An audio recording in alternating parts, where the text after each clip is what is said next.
ఒకప్పుడు హస్తినాపురం అనే మహారాజ్యములో రెండు రాజ కుటుంబాలు నివసించేవి. పాండవులు మరియు కౌరవులు. పాండవులు ధర్మపరులు, సత్ప్రవర్తన కలవారు. కాని కౌరవుల పెద్దవాడు దుర్యోధనుడు వారిని ద్వేషించేవాడు. ఒకరోజు పాండవులను అవమానపరచాలని దుర్యోధనుడు కుయుక్తి పన్నాడు. దుర్యోధనుడు పాండవులను జూదానికి ఆహ్వానించాడు. తన మామ శకుని చేత దొంగ చూయింపజేసి విజయం సాధించాలని పన్నాగం పన్నాడు.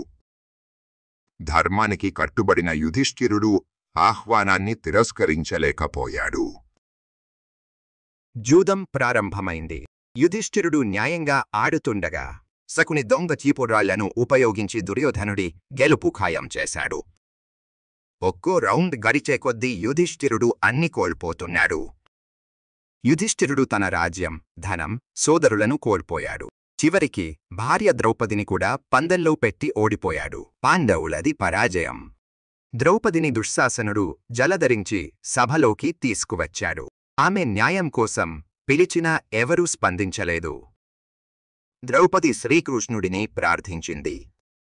ద్రౌపది ప్రార్థనకు స్పందించిన శ్రీకృష్ణుడు అద్భుతం చేశాడు. ఎంత ప్రయత్నించినా దుశ్శాసనుడు ఆమె చీరను తీసుకోలేకపోయాడు. ద్రౌపది గౌరవం కాపాడబడింది. పరాజయమైన తర్వాత పాండవులు ప్రతిజ్ఞ చేశారు. అవమానానికి ప్రతిగా తమ రాజ్యాన్ని తిరిగి పొందతామని వారు నిర్ణయించుకున్నారు.